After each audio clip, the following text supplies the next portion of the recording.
बहुत सारे लोग बोलते हैं बाबा के दरबार में जाते हो मत मांगो, कार मत मांगो, बंगला मत मांगो, महल मत मांगो। तो अगर मजाक में लेना है तो मजाक में ही लेके चलिए, बाबा श्याम भी आपको मजाक में ही लेके चलेंगे। जन मंत्र शक्ति, एक प्रार्थना भगवान से। आप सभी श्याम भक्तों को जय श्री श्याम। श्याम भक्तों कैसे हैं आप सभी? उम्मीद करते हैं अच्छे ही होंगे। श्याम भक्तों, बाबा श्याम से अर्जी कितनी बार लगानी चाहिए? यानी किसी भी देवी देवता को आप मानते हैं तो उनके पास जाते हैं, उनसे प्रार्थना करते हैं, और अगर आपके साथ किसी भी प्रकार की समस्या होती है तो आप मन ही मन उनसे प्रार्थना करते हैं कि आपकी उस समस्या को दूर कर दे। परंतु श्याम भक्तों, बहुत सारे श्याम भक्त ऐसे होते हैं जब उन्हें पता चलता है कि भगवान को इस चीज से प्रसन्न किया जाता है, इस चीज से अर्जी लगाई जाती है, तो उस प्रकार से वो अर्जी लगा देते हैं। यानी मान लीजिए अगर आप वैष्णो देवी जाते हैं, वहां वैष्णो देवी के दर्शन करते हैं, तो आप देखते होंगे श्याम भक्तों, वैष्णो माता जाने से पहले कितनी सारी दुकानें बनी हुई हैं और वहां पर पूजा सामग्री भर भर के मिलती है। यानी तरह तरह की आपको पूजा की सामग्री मिलेगी, नारियल मिलेगा, चुन्नी मिलेगी, बहुत सारे तरीके के प्रसाद आपको वहां देखने को मिलेंगे, माता रानी की ध्वजा आपको देखने को मिलेगी। इतना सब कुछ आपको वहां पर देखने को मिलता है। परंतु क्या आप जानते हैं कि जब आप वो सारी चीजें खरीद लेते हैं और खरीदने के बाद जब आप दरबार पहुंचते हैं तो क्या दरबार में वो सारी चीजों को चढ़ाया जाता है? क्या आपके द्वारा वो चीजों को वहां पर ग्रहण किया जाता है? तो श्याम भक्तों, वो पहले ही आपसे जमा करवा लेते हैं, यानी माता रानी तक आपकी वो सारी चीजें नहीं पहुंच पाती हैं जो आपने बहुत ही मन से खरीदा था। परंतु श्याम भक्तों, ऐसा कहा जाता है जब आप भगवान के नाम से कोई चीज को खरीदते हैं तो भगवान को वहीं पर वो चीज अर्पित हो जाती है। भले ही वो 1 रुपए की चीज हो, भले ही वो 1000 रुपए की चीज हो, तो भगवान को वहीं पर समर्पित हो जाती है, क्योंकि भगवान आपके भाव को देखते हैं। भगवान ये नहीं देखते कि आपने कितने रुपए का सामान खरीदा है। ये तो हम जैसे इंसानों की फितरत होती है कि अगर हमारे घर में कोई गेस्ट वगैरह आता है तब हम ये देखते हैं कि वो कितनी की गिफ्ट लाया है, ये मिठाई का डिब्बा लाया है, कोई लोकल तो नहीं लेकर आया हो, और बाद में हम चर्चा करते हैं कि अरे वो तो सस्ता वाला पैकेट उठा लाया था। परंतु अगर गेस्ट कोई महंगी चीज हमें दे जाता है तो हम उसकी फिर तारीफ करते हैं। तो भगवान के अंदर ऐसी बात नहीं होती। भगवान ये नहीं कहते कि आपने 1 रुपए की चीज चढ़ाई है और सामने वाले ने 1 लाख रुपए की चीज चढ़ाई है। इसलिए श्याम भक्तों, भगवान और इंसान में फर्क होता है। इंसान इंसान ही रहता है और भगवान भगवान ही रहते हैं। तो श्याम भक्तों, आज इस वीडियो के माध्यम से मैं आप सभी को ये बताने वाला हूं कि अगर आप बाबा श्याम के दरबार जाते हैं या किसी भी दरबार में जाते हैं, वहां पर आपको कितनी बार अर्जी लगानी चाहिए। इसी विषय पर यह वीडियो है। पूरा वीडियो को लास्ट तक जरूर देखिएगा, जिससे आपको सही और सटीक जानकारी मिल सके। श्याम भक्तों, बाबा श्याम का अर्जी वाला नारियल तो आप लोग बनाना जानते ही होंगे, और अगर नहीं जानते तो इसी चैनल पर आपको कई सारे ऐसे वीडियोस मिलेंगे जिसमें बाबा श्याम को अर्जी वाला नारियल किस प्रकार से बनाना है, अर्जी को किस प्रकार से आपको लिखना चाहिए, उसकी संपूर्ण जानकारी वीडियो के माध्यम से दी गई है। इसी चैनल पर कई सारे वीडियोस आपको मिलेंगे। आपको करना क्या है, इसी चैनल पर जाकर सर्च बार में सर्च करना है कि बाबा श्याम को अर्जी कैसे लगाएं, या अर्जी वाला वीडियो। इस तरह से आप लिखेंगे तो वो सर्च में आपको दिखा देगा कि कौन सी वीडियो है, और उस वीडियो को देखकर आप बाबा श्याम को अर्जी लगाना सीख सकते हैं। श्याम भक्तों, अर्जी कई तरीकों से लगाई जाती है। यानी कि आप सालासर बालाजी जाएंगे तो वहां पर भी आपने अर्जी लगा दी, अगर आप वैष्णो देवी गए तो वहां पर भी आपने अर्जी लगा दी, आप बाबा श्याम के दरबार गए तो वहां पर भी आपने अर्जी लगा दी। और जहां भी आप ऐसी जगह जाते हैं जहां आप उनकी मान्यता जानते हैं कि यहाँ पर चमत्कार होते हैं, बाबा श्याम की कृपा होती है, वहीं जाकर आप अर्जी लगा देते हैं। तो इतनी सारी अर्जियां आपने लगा रखी है, कौन सी जगह जाकर किस प्रकार से भगवान ने आपकी कौन सी अर्जी पूरी की है, ये आपको कैसे पता चलेगा, और क्या ये करना सही है या गलत है, इसके बारे में चलिए अब आगे जानते हैं। तो श्याम भक्तों, जब आप बाबा श्याम के दरबार से आप पहली बार जुड़ते हैं, बाबा की नगरी जाते हैं और बाबा के जब दर्शन करते हैं, तो बाबा के दर्शन करने के बाद आपकी आंखें खुल जाती हैं।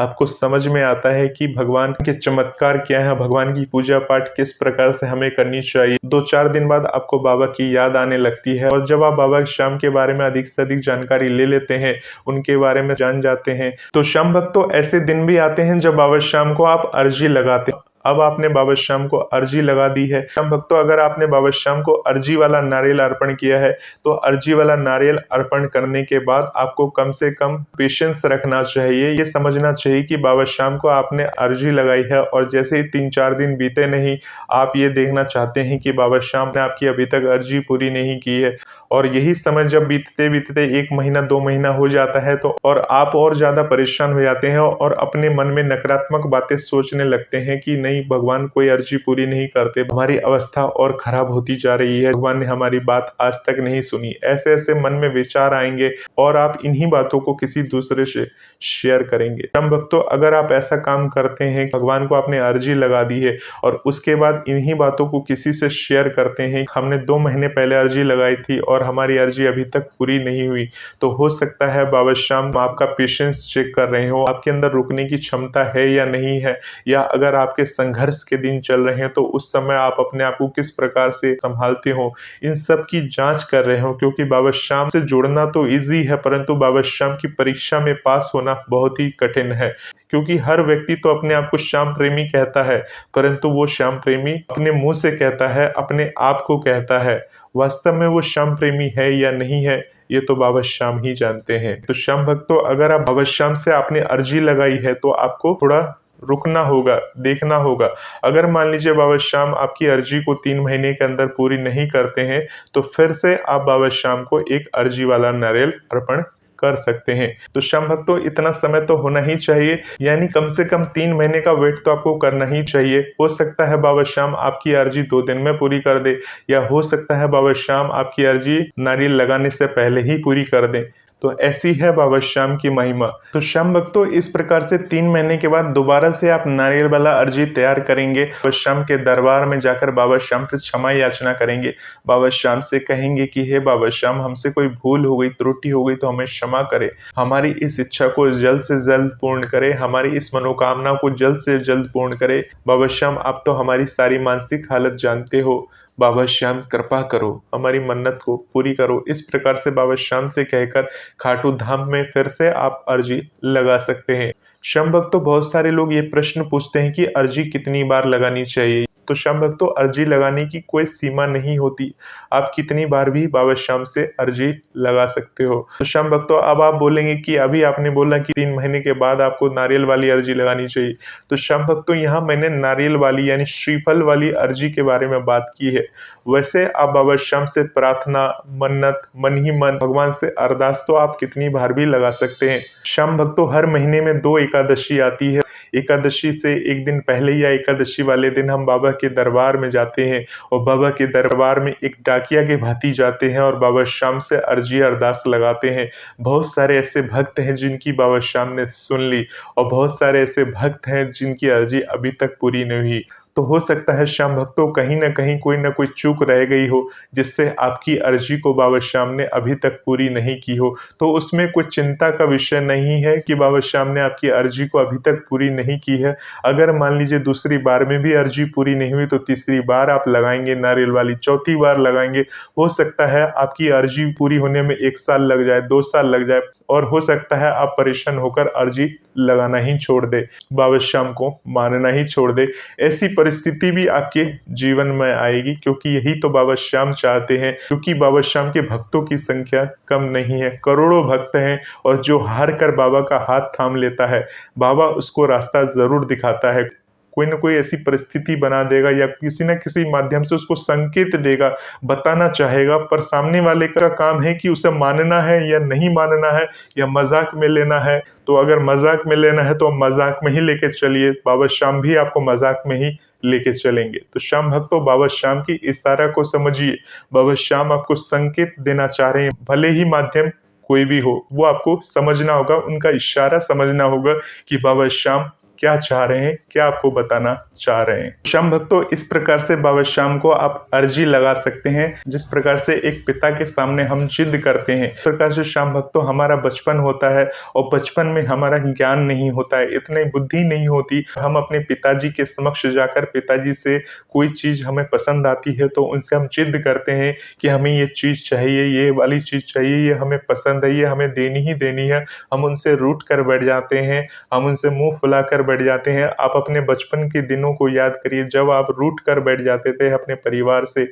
अपने पिताजी से, और फिर पिताजी आपके लिए वो चीज़ लेकर आते थे, आपको वो चीज़ देते थे, तो आप कितने खुश हो जाते थे, कितने प्रसन्न हो जाते थे जब आपकी इच्छा को वो पूर्ण कर देते थे। इसी प्रकार से जब आप बड़े हो जाते हैं तो क्या बड़े होकर ऐसा काम आप करते हैं? नहीं करते होंगे, क्योंकि भगवान ने आपको बुद्धि दे दी, आपको इतना समझदार बना दिया कि अपने माता-पिता के समक्ष कुछ माँगने में आपको शर्म आती है। आप ये सोचते हैं कि हम इनसे माँग लेंगे तो कहीं ये गुस्सा ना करे कि इतना बड़ा हो गया अभी भी हमसे माँग ही रहा है। ऐसा दिमाग में हमारी बातें चलने लग जाती हैं और इस प्रकार से हम अपने माता-पिता के समक्ष माँगते नहीं हैं। मान लीजिए हम कर्ज में डूब रहे हैं, हमारे पास कोई अच्छी नौकरी नहीं है, अच्छी जॉब नहीं है और हमारे पास पैसे की दिक्कत है, हम परेशान हैं, हम कोई गलत कदम उठाने के लिए सोच रहे हैं, हमको ये समझ नहीं आ रहा कि हम पैसे का अरेंजमेंट कहाँ से करें। यहाँ तक कि हम अपने माता-पिता से भी नहीं माँगना चाह रहे हैं, उनसे भी प्रार्थना नहीं करना चाह रहे हैं, उनसे अपनी बातों को शेयर नहीं करना चाह रहे हैं, तो एक बार तो ज़रूर हमें उनसे अपनी बातों को शेयर करना चाहिए, उनसे कहना चाहिए, क्योंकि जब हम बच्चे थे तब उस समय हम सब कुछ कह देते थे। उसी प्रकार से हमें सब कुछ अपने माता-पिता से कह देना चाहिए, उनसे बता देना चाहिए। ज़्यादा से ज़्यादा क्या होगा, आपको मना कर देंगे, नहीं देंगे, परंतु उनसे आप कह देंगे तो आपका मन हल्का हो जाएगा, आप परेशान नहीं रहेंगे। तो इसी प्रकार से श्याम भक्तों, जब हम अपने माता-पिता को बोल देते हैं और हमारी परेशानी दूर हो जाती है, तो इसी प्रकार से श्याम भक्तों, तो जब हम बाबा श्याम के समक्ष जाते हैं तो हम तो उनके बच्चे हैं, हमें उस समय अपनी बुद्धि नहीं लड़ानी है, हमें भगवान के समक्ष खड़े होकर एक छोटे बच्चे के भांति उनसे कह देना है। बहुत सारे लोग बोलते हैं बाबा के दरबार में जाते हो मत मांगो, कार मत मांगो, बंगला मत मांगो, महल मत मांगो। बहुत सारे लोग ऐसे बोलने वाले आपको मिलेंगे कि ये सब चीज मत मांगो। इन सबको कुछ पता ही नहीं है कि बाबा से मांगना क्या है, बोलना क्या है, क्या कहना है। अरे वो तो हमारे पिता हैं, वो तो सर्वेश्वर हैं, उनसे हम नहीं मांगेंगे तो किससे मांगेंगे? क्योंकि इंसान तो हमारी बात नहीं सुन रहा है, क्योंकि बाहर का कोई इंसान तो हमारी मदद नहीं कर रहा, ना ही हमारा कोई सुनने वाला है। तो जब हम हार के बाबा के दरबार में गए हैं तो उनसे तो हम प्रार्थना करेंगे, उनसे हम कितनी बार भी मांगेंगे और वो हमें मना नहीं करेंगे। तो जब भी आता है हमसे मांगने ही आता है। हो सकता है बाबा श्याम उस समय हमें ना दे और हमें गुस्सा भी आए, हम रूठ भी जाए, परंतु बाबा श्याम ऐसा रास्ता दिखाते हैं, ऐसा उपाय करेंगे कि हमारे सारे काम बनने लग जाएंगे। तो श्याम भक्तों, बाबा श्याम को आप अर्जी कितनी बार भी लगा सकते हैं, परंतु श्रीफल वाला यानी जो नारियल वाला आप अर्जी लगा रहे हैं, यानी वो नारियल तो आप खरीद के लाएंगे और वो नारियल खरीद के लाएंगे, वो नारियल तो प्रकृति ने ही प्रदान की है। तो श्रीफल से आप अरदास बाबा श्याम को लगाइए और पेशेंस रखें। और वो अरदास तभी लगाना चाहिए जब हमें वाकई में बहुत अधिक ज़रूरत है और हमारा उस काम को होना बहुत ज़्यादा ज़रूरत है। अगर आपको ये महसूस हो रहा है ये काम बेहद ज़रूरी है, तभी वो नारियल वाला अरदास बाबा श्याम को अर्पित करना चाहिए। बहुत सारे लोग छोटे छोटे कामों के लिए बाबा श्याम को नारियल वाला अरदास लगा देते हैं। कोई परीक्षा में पास होना चाहता है तो उसने नारियल वाला अरदास लगा दिए, कोई कुछ बनना चाहता है तो नारियल वाला अरदास लगा दिया। हालांकि कोई भी किसी भी तरह से अरदास लगा सकता है, वो उसकी मर्जी है, परंतु श्याम भक्तों छोटी छोटी बातों के लिए तो बाबा श्याम से मुंह से कहकर अपने मन में सोच कर देखिए, उनसे बोल कर देखिए, वैसे ही वो आपकी इच्छा पूरी कर देंगे। आप अपने परीक्षा में पास तभी होंगे ना जब आप पढ़ के जाएंगे। बिना पढ़े हुए जाकर बाबा श्याम को आप भले ही सोने की मुकुट अर्पण कर दो और उसके बाद बोलो बाबा श्याम पास कर दो, तो बाबा श्याम आपको कभी पास नहीं करेंगे और उसके बाद से बाबा श्याम के ऊपर से आपका भरोसा उठना बिल्कुल निश्चित हो जाता है। श्याम भक्तों, अब बात करते हैं बाबा श्याम को तो हमने अर्जी लगा दी है। अब बाबा श्याम को जब हमने अर्जी लगा दी है तो क्या हम सालासर में जाकर नारियल अर्पण कर सकते हैं? क्या हम वैष्णो देवी में जाकर नारियल अर्पण कर सकते हैं? तो श्याम भक्तों, जब बाबा श्याम के ऊपर भरोसा था तब बाबा के दरबार में आप गए, बाबा श्याम के समक्ष आपने अर्जी लगाई है, तो बेफिक्र होकर बाबा श्याम पर भरोसा रखिए, बाबा श्याम को प्रणाम करिए। वैसे अगर आप सालासर बालाजी जाते हैं और अगर आपकी कोई अलग अर्जी है तो सालासर बालाजी से आप उस अर्जी को लगा सकते हैं। अगर आपके पास कोई दूसरी अर्जी हो और नारियल से ही उस अर्जी को आप लगाना चाह रहे हैं तो उस प्रकार से उस अर्जी को लगा सकते हैं। मान लीजिए बाबा श्याम के दरबार में आके आपने एक अर्जी लगा दी, अब सालासर जा रहे हैं तो सालासर में अगर कोई दूसरी इच्छा है, दूसरी अर्जी लगाना चाहते हैं तो वहां पर जाके वो अर्जी वाला नारियल अर्पण कर सकते हैं। इसी प्रकार से माता रानी के दरबार में जाते हैं तो अगर आपकी कोई तीसरी इच्छा है तो वहां अर्पण कर सकते हैं, परंतु आपको ये जरूर याद रखना होगा कि कौन सी अर्जी आपकी कहाँ पे पूर्ण हुई है, किस जगह पूर्ण हुई है। और जब आपकी अर्जी पूर्ण हो जाती है तो दोबारा से आपको दरबार जाना चाहिए, वहां अर्जी वाले नारियल को खोलना चाहिए, उन्हें धन्यवाद करना चाहिए। इस प्रकार से श्याम भक्तों आप भगवान को अर्जी लगाइए। अर्जी लगाने की कोई समय सीमा नहीं है, परंतु कहते हैं कोई शुभ मुहूर्त में, शुभ समय में अगर आप अर्जी लगाते हैं तो भगवान के पास सीधी बात आपकी पहुंचती है। और जब आप दुख में हो, तकलीफ में हो, तो भगवान का नाम जप करना बिल्कुल ना भूले, उन्हें याद करना ना भूलें। जो भी आपके दिल में अगर आपको कोई भी छोटी मोटी दिक्कत आती है तो भगवान को जब आप पूजा करते हैं उस समय बोल देंगे तो वो सब सुनते हैं, सब जानते हैं। भले वो आपको दिखाई नहीं देते हो, भले वो आपको एक मूर्ति के रूप में नजर आते हो, भले वो आपको शिष्य के रूप में नजर आते हो, परंतु वो सब सुनते हैं, सब आपकी बात को जानते हैं, क्योंकि वो अंतर्यामी है, क्योंकि वो बाबा श्याम है। श्याम भक्तों आपको भरोसा और विश्वास तो रखना ही होगा। और अगर आपको भरोसा और विश्वास नहीं है तो दुनिया की कोई भी ताकत आपको जीत नहीं दिला सकती। श्याम भक्तों अगर कोई बीमार व्यक्ति रहता है, डॉक्टर आता है, उसे दवाई देता है तो उसे भरोसा होता है अब मैंने दवाई खा ली है, अब मैं बिल्कुल ठीक हो जाऊंगा, स्वस्थ हो जाऊंगा। उसी प्रकार से भगवान के ऊपर भरोसा होना जरूरी है। इस दुनिया में ऐसे बहुत सारे नास्तिक लोग हैं जो ये कहते हैं कि हम तो भगवान की पूजा नहीं करते, परंतु सामने वाला पूजा करता है उससे हम ठीक दशा में रह रहे हैं, खुश रह रहे हैं, अच्छे से रह रहे हैं। तो जब हम भगवान की पूजा नहीं करते तो भगवान की कृपा हम पर कैसे बनी हुई है।